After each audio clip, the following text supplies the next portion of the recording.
Can you imagine the pressure on 1981 Fleer baseball cards?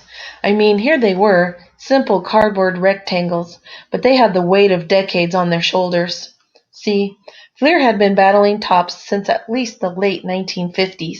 Remember that 1959 Fleer Ted Williams set? For the rights to issue cards of current players. The cardboard giant shot down the upstart time and again, and the skirmishes eventually escalated to a full-on court battle in the 1970s. That dragged on for several years until Fleer finally prevailed in 1980. They could print their own cards, and they got a cool $1 settlement out of the deal. Against that backdrop, Fleer rushed to work and put together an inaugural set that looked pretty decent on the surface, but that was riddled with problems once you looked a little deeper: errors, suspect print quality, etc. Still, this is a historical set, and it remains a popular target for collectors all these years later, and that means there's some dollars in them there stacks, at least in some cases. Here then are the most valuable 1981 Fleer baseball cards as listed in PSA 9 condition by the PSA Sports Market Report Price Guide. Let's rip right in.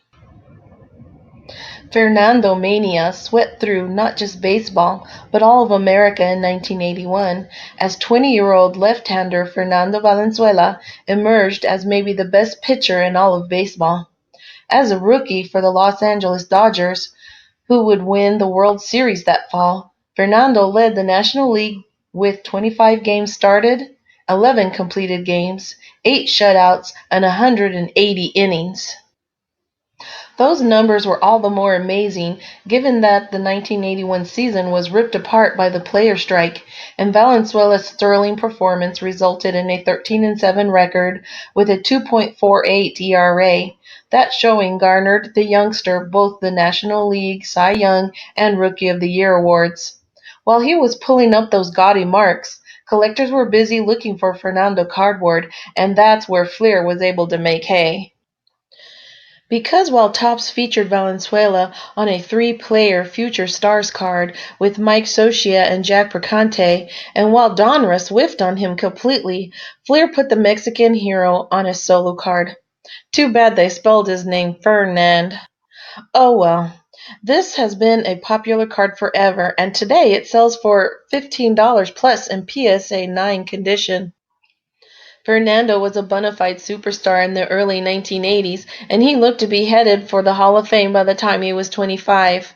Spotty health as he approached his 30s, though, led to inconsistent results, and Valenzuela fell short of the Cooperstown levels when he hung up his spikes in 1997. And, well, Fleer pulled a Donruss when it came to Tim Raines, neglecting the Montreal speedster entirely. So for years it looked like the 1981 Fleer set would never sport a Hall of Fame rookie card. Then came the 2019 Veterans Committee vote, and suddenly the designated hitter was in. No matter what you think of Baines' candidacy, he's now a Hall of Famer, and he was a darn good hitter for sure. I remember clearly a lot of folks thought a plaque was a strong eventual possibility for Baines back when he was toiling with the White Sox in the 1980s. Today, that's a reality, and his 1981 Fleer rookie card is about a $20 item in graded mint condition. And for what it's worth, Donruss missed out on Baines in 1981, too. While the newcomers, Fleer and Donruss, that is, were spotty with regards to rookies, they were spot on when it came to another young superstar. Fleer in particular seemed pretty enamored with Ricky Hernandez, who had broken out with a .303 batting average and 100 stolen bases for the Oakland A's in 1980. I mean, they gave Ricky not one, but 2 cards, and you could make the case that they're both first Fleer cards for Mr. Hot Dog.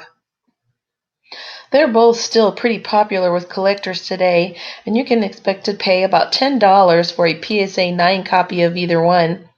First up at number 351 was this card that commemorates Hernandez's base path exploits and is titled Most Stolen Bases American League. And then, checking in at number 574 is Hernandez's base card, which looks almost exactly the same as the stolen bases card. Hey Ricky, turn to the right. Still, both are great-looking early career cards of a stone-cold baseball legend. And speaking of stone-cold baseball legends, Fleer picked one to lead off their inaugural fully licensed set. In 1980, his second season in Philadelphia, Rose had helped the Phillies win their first ever World Series. And although he was closing in on 40 years of age, the fire in his belly was as evident as ever. The ravages of time and scandal have diminished Pete's luster, of course, but the man who broke Ty Cobb's all-time hit record in 1985 still carries plenty of hobby clout. This is about a $10 item in PSA 9 these days. Is there a Nolan Ryan card in a particular baseball card set? Yes? Then you can bet dollars to strikeouts that that card will be among a handful of the most valuable cards in that set. The 1981 Fleer Ryan is no exception, even though it's slightly misleading, what with the grinning expression looking like someone who wouldn't even think about mowing you down with his monster fastball. The deception can be yours for around $10 in PSA 9. Not only is Kirk Gibson not in the Hall of Fame, the man never even made it to an All-Star game. Look it up! None of that negates the fact that he was a superstar at various times in his career and one of the most hard-nosed players of his generation. Or that his 1988 World Series Gimp home run still gives us chills. Every darn time. The 1981 Fleer rookie card of the 1988 National League MVP sells for about $5 to $10 in PSA 9 condition. SCHMIDT has a couple of solo cards in the 1981 Fleer set, and there are enough variations among the photo caption card number combinations that it gets a little confusing. None of them are worth a ton more than the others, except maybe to some die-hard SCHMIDT era and variation collectors. For the purposes of this list, just know that Mike was a third baseman, the 1980 National League Most Valuable Player, and the 1980 Home Run King. Oh, and Steve Austin had nothing on SCHMIDT when it came to wearing 1970s-80s running suits. SCHMIDT is a $5 to $10 buy in PSA 9.